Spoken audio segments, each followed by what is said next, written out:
know within myself there is that life which is perfect, complete, divine. It was never born, it cannot die, for it lives and is God.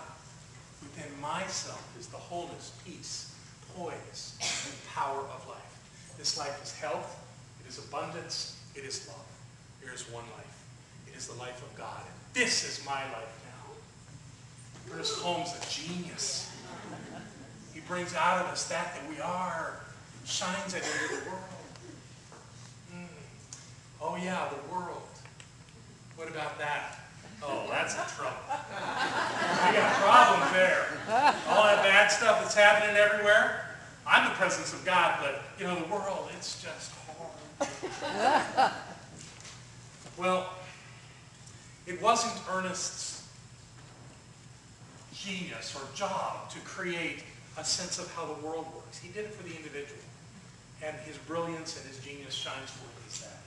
So we must take what he says and translate it into a different kind of perspective that goes beyond us. Or we're just going to have to live in a cruddy world. Anybody here want to live in a cruddy world? No. Okay. So that's going to be it then. Although, you know, if you watch the news, there are legions of reporters out there trying to tell you how bad it is. That's their job. They get paid good money to do that. And we turn the TV on and hear that, and we wonder sometimes. I want to kind of call us out of that. That's sort of like getting caught up in some kind of where you're being mesmerized into something that's not real. You're buying into the illusion. Because things really aren't all that bad. They really aren't. And I want to give you some examples. First of all, just look at this beautiful landscape here for a second. Whether that's a sunrise or a sunset. Let's call it a sunrise. Anybody here bring the sun up this morning? Yes, you did. Yes, you did. Because you had to see that to make it real. So your consciousness did that. Your consciousness brought Richard and Adriana this morning. So I do feel lucky, but I also feel like it's the consciousness that drives my experience. So I take credit for everything. And I invite you to take credit for everything that's going on in your life too. Beyond that seems like the immediacy of your life.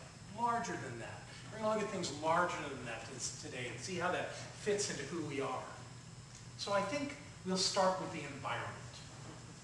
Most people, people who have a tendency to see things not working out so well, might experience the environment like this. The idea that the world's okay, but people are screwing everything up. But I reject that notion. I would prefer to see something that looks a little more like that. The idea that things really are evolving the way they need to for all of us. It's really easy to say, oh, things are bad, but you know what? They're really not. Let's talk about the environment. Put up the next one. It's a picture of a waterfall. Just pretty. That's the natural state of things. Yeah, but there's so much pollution. Well, actually, every year for the last 2 decades, there's been considerable improvement in the state of water on this planet. Water that used to be so polluted that you couldn't get into it without being in danger, now is clean. And species of fish that were just about extinct in Lake Erie, and now they live abundantly there. There are rivers and streams and seas all over this planet that are cleaner than they have been for generations. Because there's a consciousness shift in this planet that is led by the species called human beings. So to think that things are bad in that direction will not support who we are. There's an abundance in nature. And it's not just in the water, it's in the air. Bald eagles. Remember when bald eagles were considered nearly extinct? Actually, I have some statistics for you. In 1990, just 22 years ago, there were only just about 3,000 paired couples of eagles identified in the United States. About 3,000. And that's what they started saying was about to be extinct. So they've been tabulating and observing through 2007 bald eagles. And when it got to over 11,000 pairs, they said, okay, we don't need to count anymore, because the bald eagles are not extinct. They're doing just fine. Yay. Pollutants found in wild bird eggs in 1960 were considered at an alarming rate, the pollution in the eggs themselves. They're tested now, and they say that that's down 75%. And here's a good one. Carbon monoxide emissions in the United States are down 75% over the last 25 years. Wow. Things are looking good in the environment. We're actually doing better. Does that mean everything's handled? Of course not. But a lot of stuff is. So the idea that the world is going to hell in a handbasket isn't just wholly true anymore, at least in the environment. So let's focus in on our species a little bit and see how we're doing with our species. Let's talk about demographics. Let's talk about lifetime expectations. In 1920, demographers were saying that the maximum average age of human beings would get to 65, and it would cap off and never go beyond there. 1920. In 1990, they said that it would cap at 85. In both cases, within 5 years, they were proven wrong. We don't know how long our bodies can live. There are people that are suggesting large numbers, but we really don't know. We just know that human beings keep living longer and living better and living more healthy. So why not? Let's keep it going. Another thing having to do with people, there's some interesting statistics out on intelligence. Let's do the intelligence slide so everybody can get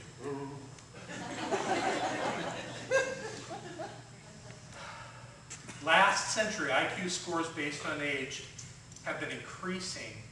I'm talking about since the beginning of the 20th century, have been increasing on average 3% per year in each age bracket.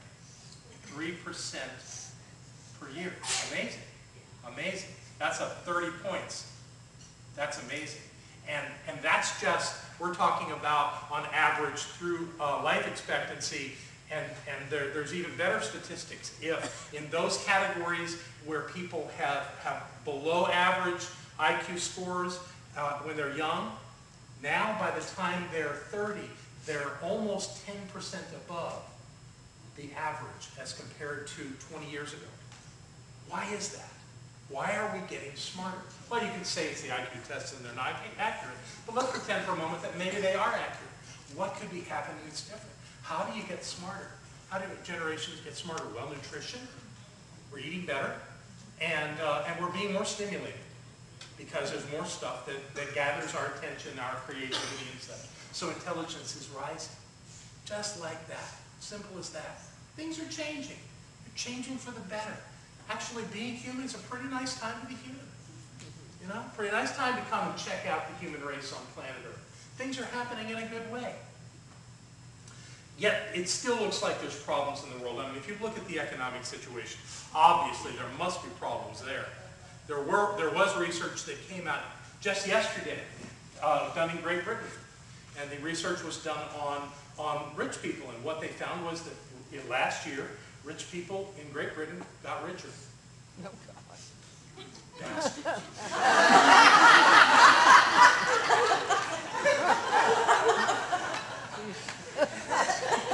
Why did they get richer?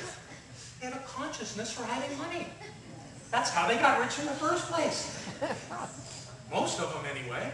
The thing is, though, that some poor people aren't going to be poor anymore. They're going to say, I'm not doing this. And they're going to go out and create something wonderful in their lives. And there will still be poor people because it's a consciousness thing. It's not right or wrong. It's a way of seeing the world. And if you grew up with a way of being, you tend to follow that because it's the easiest path. It's what you saw your parents do.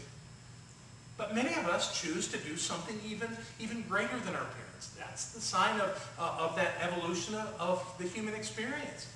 So I don't fault people that don't have money. I've met people that don't have money that are wonderful, loving people. And I've met people who don't have money that I wouldn't spend 5 minutes with. I can say the same thing for rich people. There's no guarantee of happiness with money, but money is something that we can create into our lives. And that disparity is created by the players, not by anything else. Oh, the system's against poor people. That's just not true. There are many opportunities all over the world to do things differently, but it must begin in your thinking. That's the place where it happens. That's the thing that makes the difference. And that goes back to the teachings of Ernest Holmes. That we can create our experience simply by knowing that we have the ability to create our experience. That's a win for the human race. That's a good thing. So whether you find it doesn't matter what your politics are. The idea is that we can evolve as a species and have more and more. Even poor people in this country right now, many of them are richer than middle-class people were in the 1950s. I was reading the statistics. Boy, people who thought they were doing well in the 1950s, if that were the standard today, they would be well below the poverty line. Things have changed. They're getting better all the time. It's sort of like when you're with a child every day, you hardly notice they're growing. But then somebody sees them that hasn't seen them in 3 months, they go, oh my goodness, that child has grown. What are you feeding them? That's the way it is in our lives, from generation to generation. Things are evolving.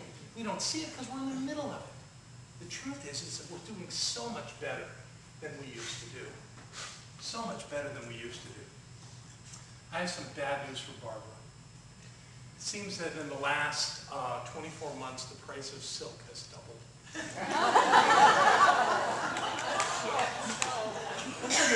Silkworms. I want to tell you about silk. I found some interesting stuff out about silk. Silk prices being doubled. This is all it takes to create a silk garment. You take caterpillars from moths. You feed them mulberry leaves. They make a cocoon. They spin a cocoon. You extract the caterpillar from the cocoon, and you process the cocoon, and it strings out as one long thread, about 1 kilometer long. You do that, you dye it, you weave it into fabric, you cut it, you sew it, you create a product with it, you transport the product mostly from China over to this country, where it goes into some kind of retail establishment, which is advertised, which has a display, and a guy walks in there and buys a silk tie for 20 bucks. And I took 100 of those little animals and about 10 pounds of mulberry leaves and a lot of human processing to create a beautiful tie for about 20 bucks. If it's more than 20 bucks, you're paying for the label on the back. Wow, that's not so bad. That's pretty amazing, actually, that can be done. And the point I want to make around that is that we have to recreate, even especially in this movement, we have to recreate this idea of self-sufficiency. For a lot of time, self-sufficiency was thought to be the way it was supposed to be. And one of the ones that taught us that was a wonderful fellow named Henry David Thoreau. He lived on Walden Pond and wrote about the idea of being self-sufficient. And his mentor, Ralph Waldo Emerson, wrote Self-Reliance. These are beautiful things to make us look at how we are in the world. The fact is, though, we now live in a deeply interdependent human design. We are fantastically interdependent. And if you don't think so, how many of you actually processed raw oil from the ground into gasoline to get it? Yeah, nobody did that. How many of you have had some kind of animal protein in the last week? I haven't. Gotcha. And how many of you that had animal protein last week actually slaughtered the animal? Okay, all right, there you go. You're living interdependently. There are things that you don't want to do. You want other people to do them so that you can do what you do. This level of interdependence is getting more and more engaging, and it's a good thing. We're learning to rely on us collectively to create our society, to create the way we live in the world. And looking at that, I have to say that there are so many things that we don't think about in this way of being interdependent. For example, how many people do you think have contributed to your life since you woke up this morning? Lots. Here, let me give you some thoughts on what that might look like. Well, you woke up in a home, didn't you? How many people did it take to build that? How many people did it take to come up with all the materials to build it? How many people do you think it took to create your car? Who knows? From designers to miners to extractors to assemblers to retailers. I mean, it just goes on and on. How about the roads that you drove in to the center on? Huh? How many of those people are involved? How about the food and drink that you consume, or that you will? Barbara made scones today. Chuck got the day off. How about this room? How many people do you think it took to put this together? Lots of people. Carpet people, ceiling people, light people, all kinds of people that did all kinds of things. They don't think about it, but a fraction, a tiny fraction of everyone that it took to create that is invested in this. How about the screen, the picture? The picture came off the internet. The entire internet is based on our experience today. The computer, this projector, the screen, the lighting, all that technology. How could we possibly exist without it? Well, we can't. Now, this is all a very interesting picture, and you could think that I'm taking you toward being a good consumer with this, but that's not really my point. My point is that where we're going with our experience of life, our job as religious scientists, as people who study and practice the science of mind, is that we may have a little bit of a different role. It could be ours to be consciously aware of all the blessings of our lives and to see those blessings beyond our own experience into the world. One of our practitioners was in class many years ago, before he was a practitioner. He was here with his wife, and his wife asked me a wonderful question. They had built this very green house, and his wife was concerned that so many other people weren't doing that kind of thing. They weren't honoring the land the way this couple had tried to do, and weren't focusing on that. And there was this angst in her around that. She said, what can we do? And I said, see the world evolving in that direction. And this sense of peace came over. She said, I can do that. So that every time she's appreciating her house and the way it is so in sync with the environment, she can see other people doing that. And knowing that more and more people are experiencing that. That's a prayer. That's a prayer that actually has an outcome on the planet.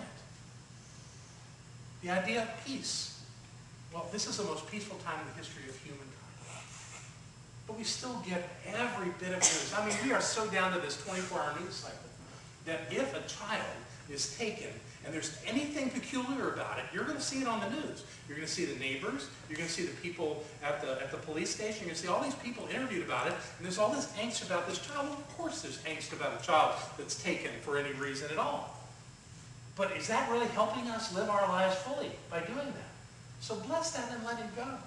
Don't get caught up in that. That's the work that we do as students of the science of mind. That's the blessing that we bring to the mix.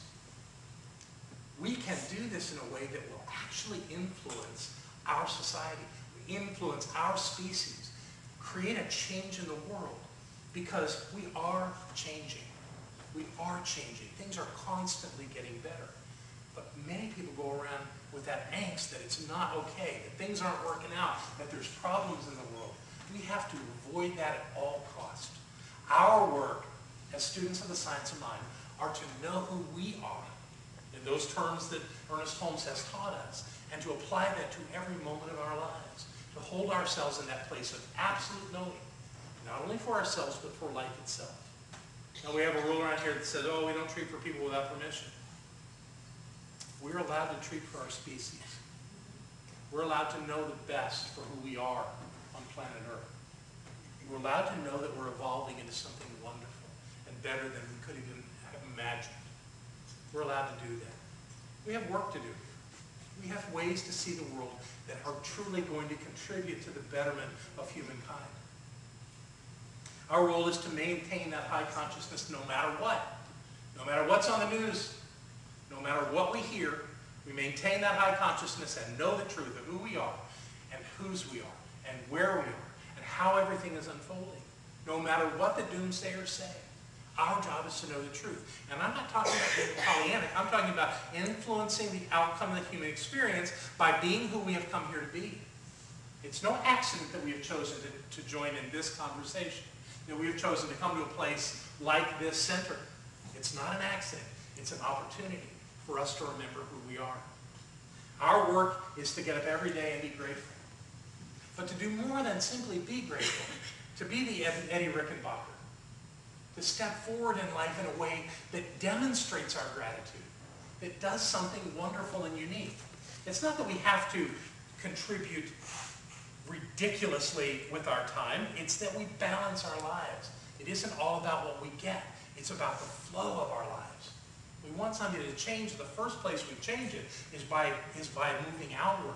So I want to brag on our people for a little bit. You may or may not know that the upstairs floor of the building next to us here right now is a construction site.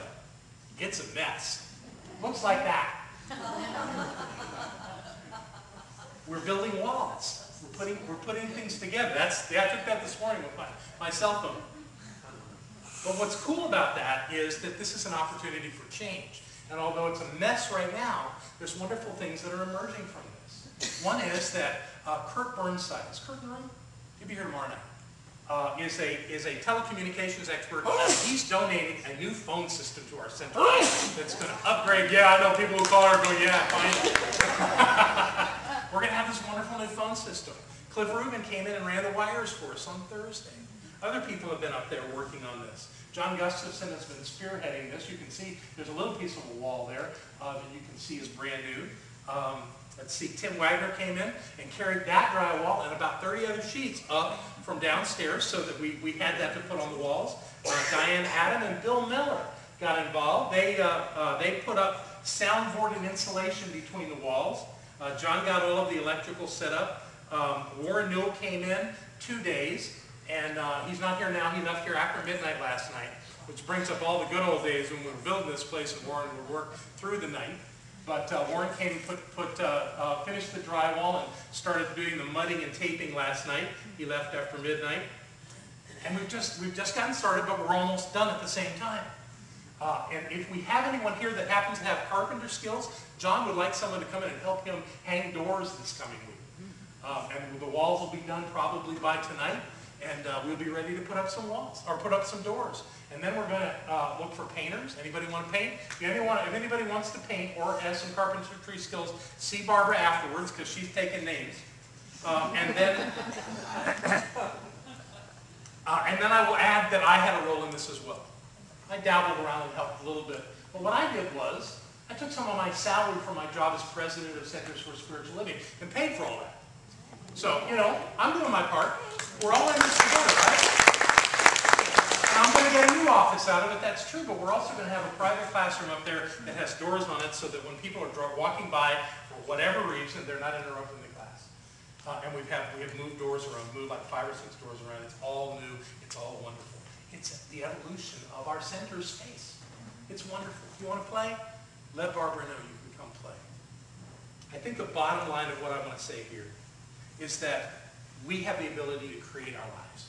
We have the ability to create not only our experience, but we are in this wonderful interdependent web with everyone around us. And we influence those people. We influence the conditions and the circumstances of our lives and the lives of others. Beware of that. Beware that you're touching hearts and lives all the time with everything that you think and say and do. Don't do that as a burden, though. Do it as an incredible opportunity to touch someone, to touch people throughout your day, throughout your life. It's a richness. It's a gift. We all have it. The thing is that when you come to a place like this, we get to know it together, and we get to act on it together. How many of you would say your life is better since you've been coming here? There you go. You know what I'll tell you? Other people's lives are better since you've been coming here too, because you've been coming here. You're touching lives in a different way. So I invite you to celebrate that, to act on it, to be consciously aware of it, and create a best day ever for yourself and all those around you. You have that ability. I love you very much. God bless you.